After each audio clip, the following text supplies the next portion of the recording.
इस शक्तिशाली शक्ति से आप मारण क्रिया, तांत्रिक क्रिया कर सकते हैं। जहां किसी भी वस्तु को कहीं से भी मंगवा सकते हैं, जहां किसी भी वस्तु को कहीं से चुरा के लेके आ सकती है ये शक्ति। जिस शक्ति के बारे में आज आप लोगों को मैं बताने जा रहा हूं, ये जो शक्ति है, ये दो शक्तियां जो है ये एक साथ आती हैं, बिल्कुल एक साथ।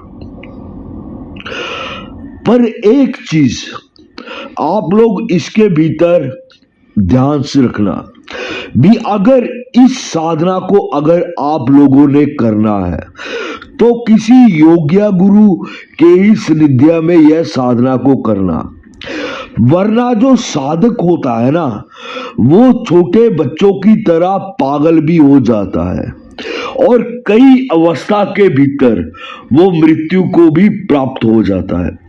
तो सावधान होकर ही किसी योग्य गुरु के सानिध्य में इस साधना को करना, ठीक है।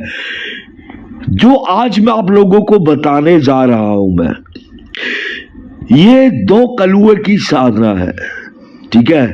इस साधना के भीतर दो कलुए आते हैं, कच्चे कलुए, दो प्रकार के आते हैं कच्चे कलुए, वो भी एक साथ आते हैं। कच्चे कलुए से टक्कर लेने वाला साधक बिल्कुल भी कायर नहीं होना चाहिए। इस चीज को आप खासकर अपने दिमाग में बिठा के रखना, ठीक है।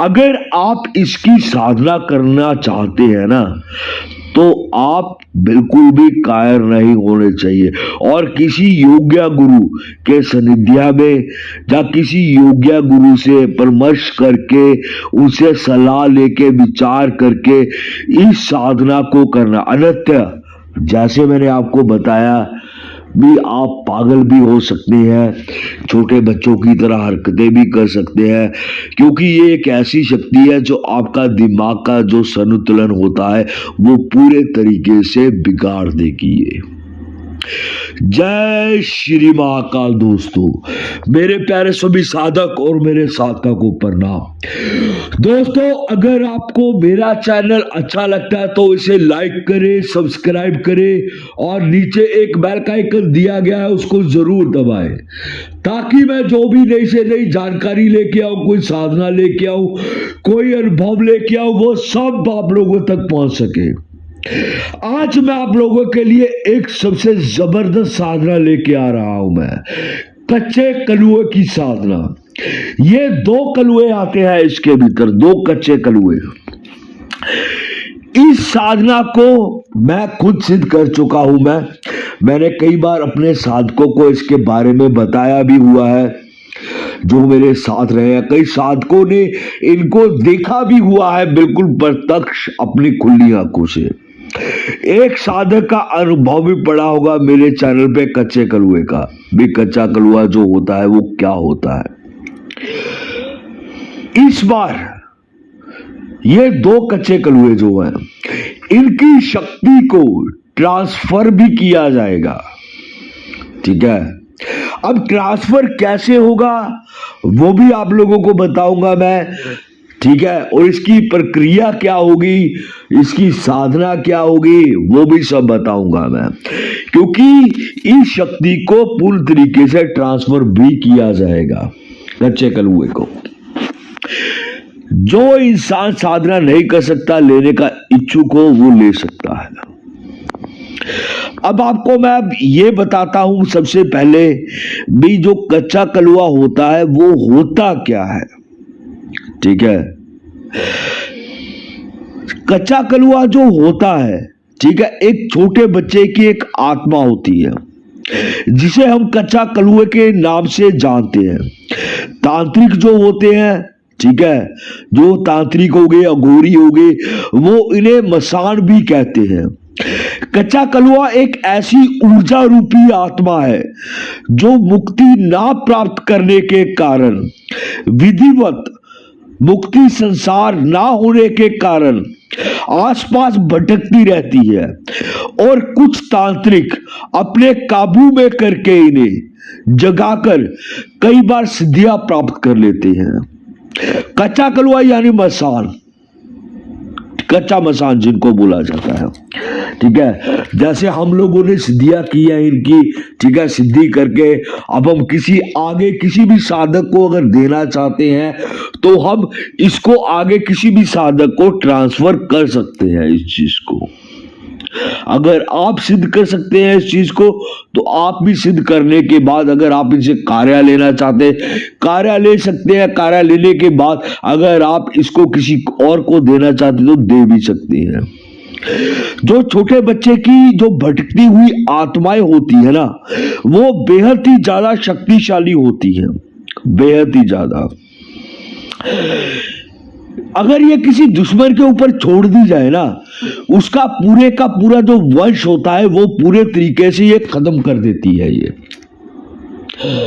दूसरी चीज, ये कहीं से भी किसी भी जगह से कोई भी वस्तु चुरा के लेके आ सकती है। इनकी जो सबसे खासियत बात ये होती है, ये कहीं से भी कोई भी वस्तु को चुरा के लेके आ सकती है आपके लिए, चाहे वो पैसा हो, चाहे वो सोना हो, चाहे वो कोई कागजात हो, चाहे किसी भी तरीके की कोई भी चीज हो, वो हर तरीके की वस्तु चुरा के लेके आ सकती है आप लोगों के लिए।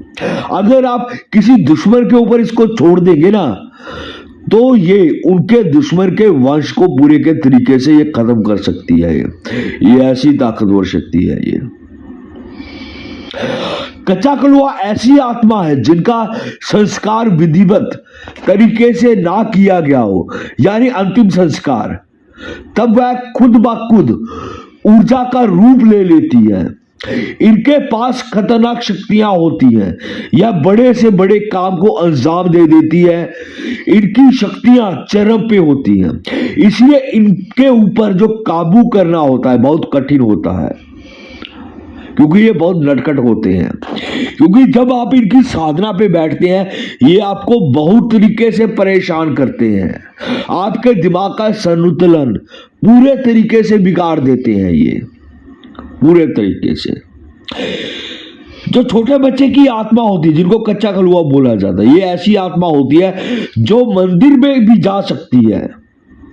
इनको मंदिर में भी जाने से कोई नहीं रोकता है, क्योंकि ये बालक स्वरूप है। इस पर काबू पाना जो सरल नहीं होता है, इसके ऊपर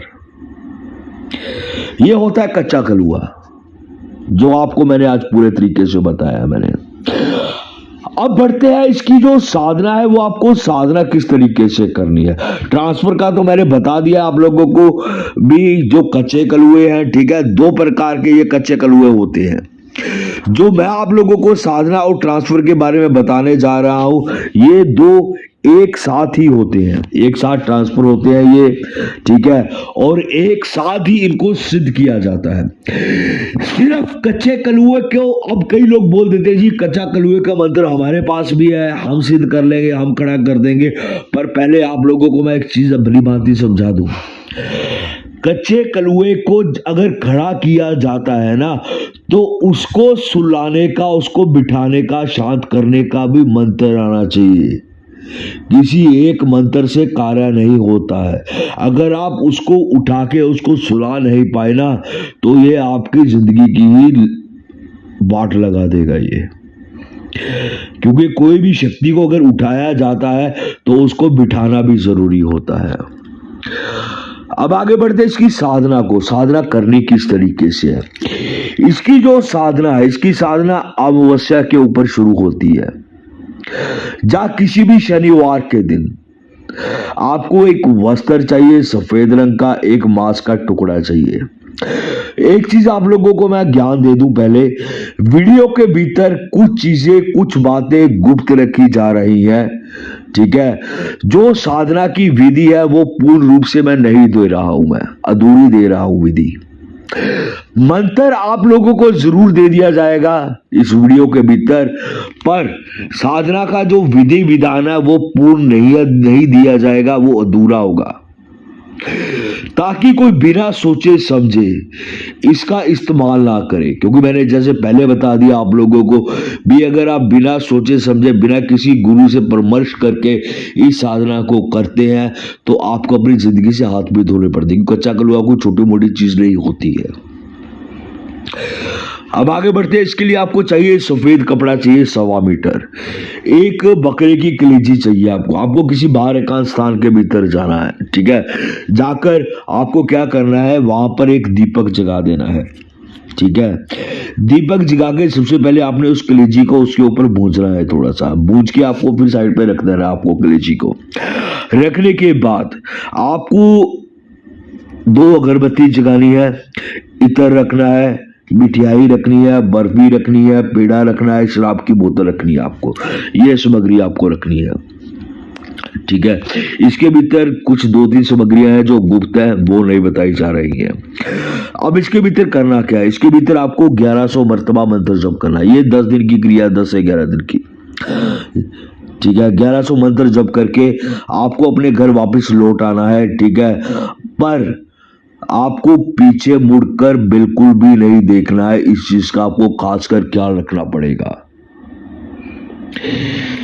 दूसरे दिन भी सेम प्रोसेस करना है, ठीक है। जब 5वें से 6ठा दिन आएगा आप लोगों का, तब ये आपके सामने आना स्टार्ट कर देगा। ये आपको छूना स्टार्ट कर देगा, आपको छेड़ना स्टार्ट कर देगा। ये आपके सामने जो सामान पड़ा होगा, आप तो घेरे के भीतर बैठे होंगे, ठीक है ना, तो ये घेरे के भीतर नहीं घुस पाएगा।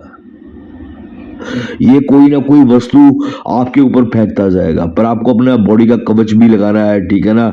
एक इसके भीतर, ठीक है, एक कवच आता है, अघोर कवच जिसको बोला जाता है। आपको वो ही कवच लगा के इस साधना के भीतर बैठना है, अन्यथा आपको हानि उठानी पड़ जाएगी। क्योंकि ये बंधन वगैरह कोई नहीं मानता, तोड़ देता है बंधन। आपसे बातचीत करेगा, आपका मन बदलेगा, ठीक है। जोर जोर से हंसेगा भी आपके सामने, चिल्लाएगा भी, रोएगा भी, पर आपको इसकी कोई बात नहीं सुननी है। आपको सिर्फ और सिर्फ अपने मंत्र के ऊपर ध्यान देना है, बस। इसी तरीके से जब आखिरी दिन होगा, 11वां दिन होगा, 11वें दिन आपने, ठीक है, सारी सामग्री अपने साथ आपको लेके जानी है। 11वें दिन एक दूध का कटोरा होगा, वो भी आपको साथ लेके जाना है, और सफेद रंग की जो मिठाई होगी वो भी आपको साथ लेके जानी पड़ेगी। उसके बाद आपको 11वें दिन जब आप मंत्र जप पे बैठेंगे, जैसे ही आपका मंत्र 500 पूरा हो जाएगा, ये आपके सामने आकर बैठ जाएगा, रोएगा, जोर जोर से रोएगा, बोलेगा बंद कर दे, पर आपने अपने मंत्र को बंद नहीं करना। धमकी देगा, मार दूंगा, ठीक है। इसकी जो शक्ल अलग अलग तरीके की हो जाएगी, जैसे एक साइड से बिल्कुल जला हुआ ऐसा दिखेगा आपको, आंख बाहर निकली हुई, खून निकलता हुआ मुंह से, इस तरीके से दिखेगा ये आप लोगों को। बट डरना नहीं है बिल्कुल भी। आखिरी दिन ये आपके सामने, जैसे मैंने बताया आपको, 500 मंत्र में ऐसा होने लग चालू हो जाएगा। पर जब तक आपका 1100 मंत्र पूर्ण नहीं होता, आपने इससे कोई बात नहीं करनी। जैसे आपका 1100 मंत्र पूर्ण हो जाएगा, आपने इससे बात करनी, बातचीत करके इसको वचनबंद ले लेना है। वचनबंद लेने के बाद इसे बुलाने का तरीका बोल लेना है, बुलाने का तरीका पूछ के, ठीक है। फिर इसको, जो मैंने आप लोगों को बताया है, भी कलुआ उठाना आसान है, पर उसको बिठाना भी चाहिए। फिर आपको उस मंत्र से, बिठाने वाले मंत्र से इसको बिठा के, सुला के, किसी भी वस्तु के भीतर इसको आप लोड कर सकते हो। चाहे आप अपनी अंगूठी के भीतर कर सकते हो, या किसी हड्डी के भीतर कर सकते हो, ठीक है, जा कड़े के ऊपर, जा कहीं पर भी, जो जैसे आपकी इच्छा है।